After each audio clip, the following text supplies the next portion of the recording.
शरीरमाद्यं खलु धर्मसाधनम् आरोग्यमे सर्वजीवन सुखकारणम् भक्ति మీరు ఈ విధంగా కొనసాగించాలని మరొక్కసారి కోరుకుంటూ ఈ అవకాశం ఇచ్చిన మీ అందరికీ ధన్యవాదాలు కూడా నేను యోగా కార్యక్రమాలు నేర్చుకొని నా శరీరాన్ని కూడా ఒక గౌరవ పెట్టాను కాబట్టి అనుభవం ఉన్నది. ఇటువంటి కార్యక్రమాలు ప్రతి ఊరికి తీసుకొని ప్రతి వాళ్ళు కూడా ఇక్కడ విన్న తర్వాత కూడా మనం కాకుండా ఉండాలి. మన గ్రామంలో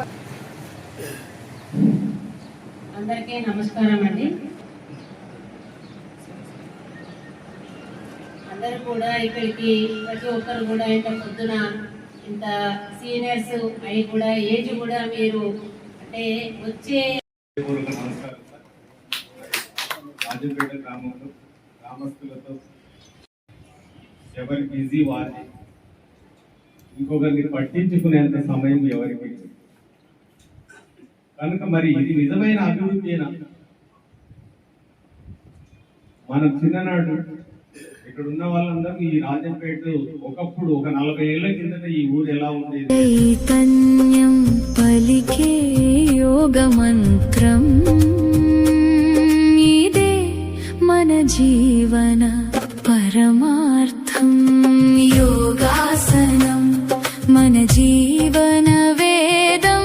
యోగ సాధన ఒక అమృతనాదం. తనువును మార్చే మనసును గెలిచే దివ్య మార్గమిది.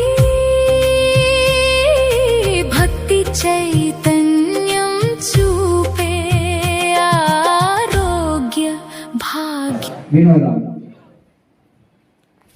ఇవి మనిషి జీవితాన్ని భ్రష్టు పట్టిస్తున్నాయి.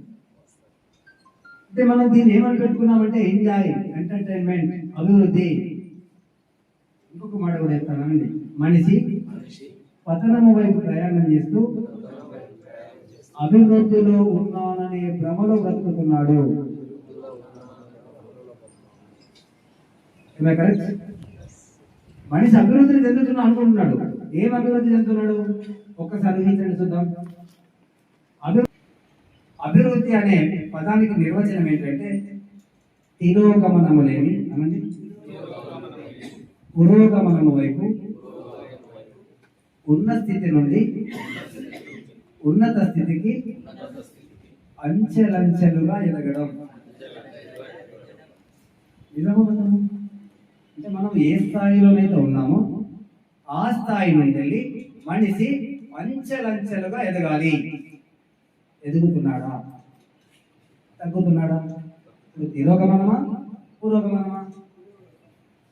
మనిషి తిరోగమనమై గిటారుగా నిలబడునే ధైర్యము పెరుగునే.